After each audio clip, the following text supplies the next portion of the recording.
Hello to all my story lovers. Welcome back in Storytime channel. I'm Pallavi reading interesting stories for you. Today I'm going to read the book The Daughter from the Wishing Tree. From this book I'm taking The God with the Head of Horse. This is a mythological story. Let's go through it. In his quest for eternal life, Hygriva, an Asur king, believed that if he prayed to the Trinity for the nectar of immortality, they would certainly try to trick him in order to not reveal their secret to him.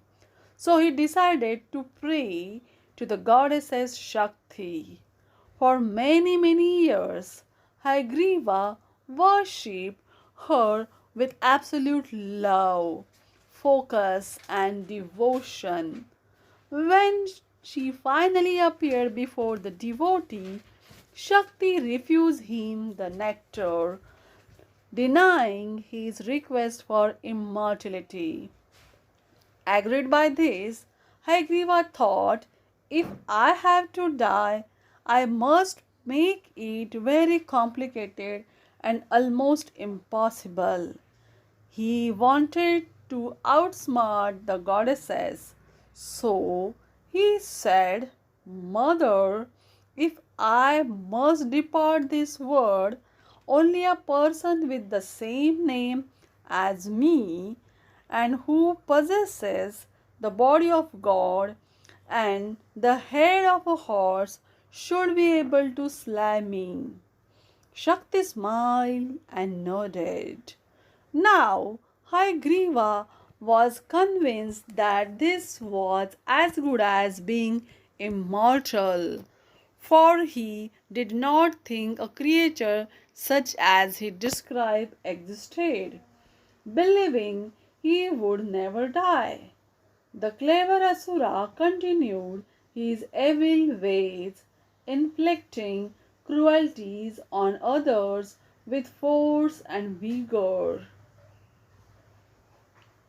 The brutal king's subjects suffered and spoke to each other in worried whispers. How can there be a being with the same name, a god's body and horse head? Hygriva will never die. Finally, they went to Brahma for help. Brahma, however, had no solution. So he approached Shiva, who suggested that they go to Vaikuntha to meet Vishnu. When they reached the Lord's abode, they found a standing Vishnu fast asleep. He was so tired after a particularly fierce battle with the Asuras that he had fallen asleep standing and still holding his bow Saranga in his right hand. Brahma was reluctant to wake Vishnu but knew that he had no choice. So he created a colony of white ants and positioned them on Saranga.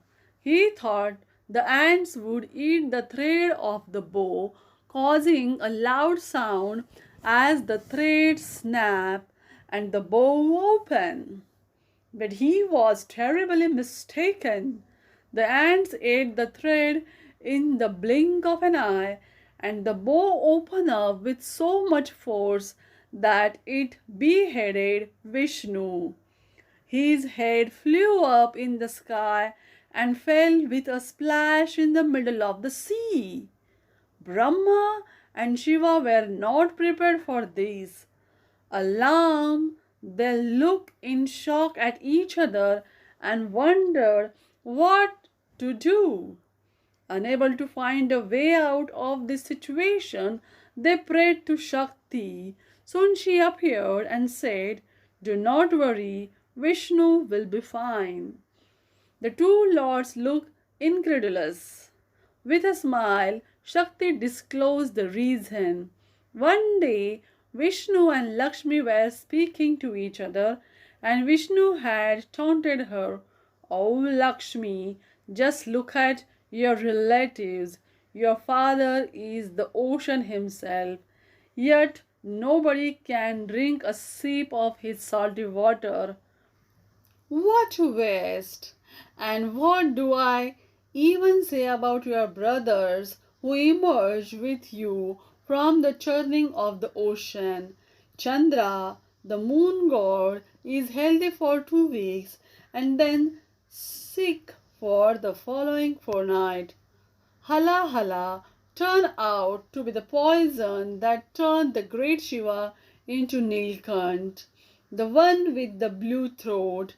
Amrut, the nectar of immortality, caused a great war, and your other brother, the seven-headed horse, Uchivaras, is constantly galloping around.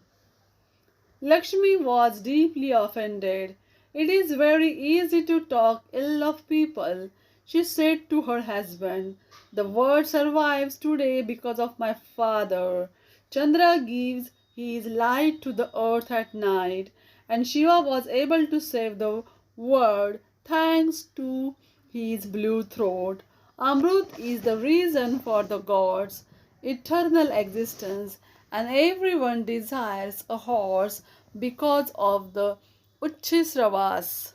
Maybe in time you will understand what it means to be a horse. So you see, Shakti concluded, Vishnu was predestined for a moment like this. This has all been designed to initiate the destruction of Hagriva. Shakti grabbed a sword and beheaded a horse grazing nearby. She took his head and put it on Vishnu's body, which came back to life.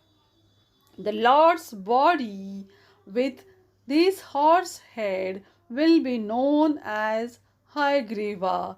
Hai itself means horse, and now is the time for him to fight the Asura. Vishnu, now in his form of Lord Haigriva, followed Shakti's instructions and killed his namesake Asura. When he came back victorious after the battle, the horse head was replaced with his original one. This form of Vishnu, also known as Haya Shirsa, is one of the Dashavatars and is sometimes considered to be an alternative to the avatar of Balrama. He is usually depicted with four hands carrying a Sudarshana chakra. In this form, he is offered a unique dessert, also called Hargriva, which is made with chana dal, a type of lentil. Do you like this story? Then tell me in the comment box and subscribe our channel and hit the like button.